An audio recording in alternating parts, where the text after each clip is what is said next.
नमस्कार दोस्तों, top defence news की एक ताज़ा अपडेट में आप सबको तहे दिल से स्वागत है। मैं मनोज आपके साथ। आज की इस टॉपिक में हम बात करेंगे यूक्रेन के और रूसिया के बारे में। रूसिया यूक्रेन वार जहां थमने की नाम नहीं ले रहा है, वहीं पर यूक्रेन ने कुछ न्यू काम कर दिखाया है। यहां पर उन्नत रडार को नष्ट करे यूक्रेन की रूस को बड़ा इटा सामने दिया है, यानी कि यूक्रेन यहां पर काफ़ी हद तक बड़ा झटका रूसिया को दिया है। और इस चीज़ को देखकर व्लादिमीर पुतिन ने काफ़ी हद तक आ गया है ज़्यादा टेंशन में। आखिरकार ये माजरा क्यों हुआ है वो आज की सभी के ऊपर बात करेंगे। आने वाले दिन में भारत यूक्रेन को सहायता करेगा या रूसिया को, ये कहीं ना कहीं भारत के लिए एक चुनौतीपूर्ण बात रहेगा। और इसके ऊपर पीएम मोदी क्या काम कर रहे हैं वो भी आज हम इस टॉपिक के ऊपर बात करेंगे। पहले अपडेट जहां तक हम बात करेंगे, यूक्रेन ने रूसी पर किया है अब तक का सबसे घातक हमला।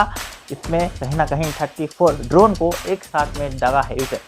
और यहाँ पर और एक अपडेट आ रहा है, कूटनीतिक से निकलने के बाद समाधान रूस यूक्रेन युद्ध पर बोली विदेश मंत्री एस जयशंकर। तो पहले हम बात करेंगे यहाँ पर जो यूक्रेन ने कुछ बड़ा किया है रूसिया के खिलाफ। यदि मैं बात करूँ यहाँ पर यूक्रेन ने यहाँ पर मौके पर काम किया है। कम से कम 34 ड्रोन से हमला किया है, जो कि 2022 से 2026 अभी तक का हम बात करेंगे सबसे बड़ा हमला। जी हाँ फ्रेंड्स, आप बिल्कुल सही सुन रहे हो। 2.5 साल से वो हो चुका है जो वार थमने को नाम नहीं ले रहा है। और यदि हम बात करेंगे रूसिया और यूक्रेन के बीच, कहीं ना कहीं यहाँ पर भारत आगे आ चुका है। तो यहाँ पर मैं बता दूँ, यहाँ महायुद्धवाद के साथ यूक्रेन का रूसी राजधानी पर सबसे बड़ा ड्रोन हमला किया है। यहाँ पर मैं बता दूँ, इस हमले की वजह से शहर की 3 प्रमुख हवाई अड्डा से उड़ान को कहीं ना कहीं डाइवर्ट करने को पड़ा है व्लादिमीर पुतिन को। कम से कम एक व्यक्ति के तहत आने वाले दिन में कई सारे सोल्जर यहाँ पर घायल हुए हैं।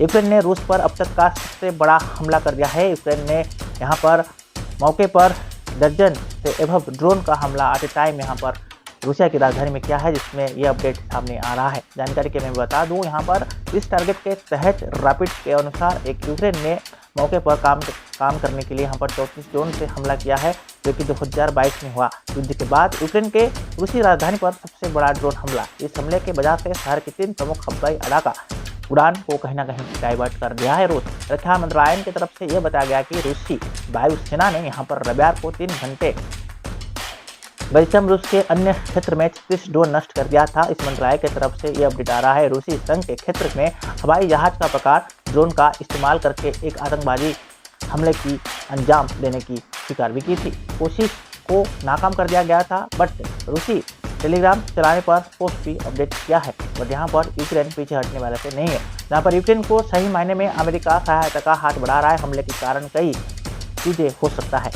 रूस के यहाँ पर पेडलर या ट्रपोपेट एजेंसी को ये कहा गया कि आम तौर पर इसको एक सेंसिटिव और महत्व की अपडेट दिया गया है। यहाँ पर 36 अपडेट को सामने लाया गया है। वहीं पर यूक्रेन का ये कहना है कि रूस ने अपने ओर से रातों रात रॉकेट और 145 ड्रोन लॉन्च किया है। कहीं ना कहीं हम इसका जवाब देने के लिए तैयार थे। और इसकी हवाई सुरक्षा में उन्होंने 62 को मार गिराया था। और उसने रूस की बैरक इलाका में कहीं ना कहीं इसके ऊपर हमला करके इसका प्रतिशोध लिया है। यहाँ पर 14 ड्रोन की निगरानी भी किया है। कुछ अधिकारियों का ये कहना है कि अमेरिका के राष्ट्रपति चुनाव में चिप के तहत उम्मीदवारों को यहाँ पर डोनाल्ड ट्रंप की जीत के बाद कहीं ना कहीं मौके से सेना युद्ध को सुरक्षित देने के बाद सबसे तेज गति से आगे बढ़ा है। यूक्रेन रूस युद्ध छोटे साल में प्रवेश कर चुका है। और जहाँ तक वही बात करेंगे, वहीं डोनाल्ड ट्रंप जनवरी में अमेरिका को 47वें राष्ट्रपति के रूप में पदभार संभालने की अपडेट सामने आ रहा है, जो कि न्यू ईयर से अपडेट होगा। उन्होंने अपने चुनाव प्रचार के दौरान ये कहा है कि वह 24 घंटे के अंदर यूक्रेन में शांति ला सकते हैं। लेकिन उन्होंने इस बार कुछ विवरणी दिया है कि वह इस काम को कैसे करेंगे। देखिए, मीडिया रिपोर्ट के अनुसार जब यूक्रेन राष्ट्रपति व्लादिमीर जेलेंस्की ने ट्रंप को उनके राष्ट्रपति चुनाव के जीत पर बधाई देने के लिए फोन किए थे, वहीं पर यदि मैं बात करूं, यहाँ पर डोनाल्ड ट्रंप के समर्थक एलन मस्क के तहत कई सारे लोग भी यहाँ पर शामिल हुए थे। सेकेंड अपडेट आ रहा है, कूटनीतिक के हिसाब से यहाँ पर रूस और यूक्रेन युद्ध पर बोले विदेश मंत्री एस जयशंकर। जो अपडेट सामने आ रहा है, विदेश मंत्री एस जयशंकर ने यह कहा है कि लंबी समय से चल आ रही रूस यूक्रेन संघर्ष के मामले में किसी न किसी स्तर पर लोग बातचीत कर रहे हैं। और इस पर यदि हम बात करेंगे विदेशी मंत्रियों की तरफ बैठक और आने वाला दिन में इसको कैसे नियंत्रण किया जाए, उसके ऊपर हम काम कर रहे हैं। 2024 से लेकर 2026 नवंबर तक यहाँ पर इटली के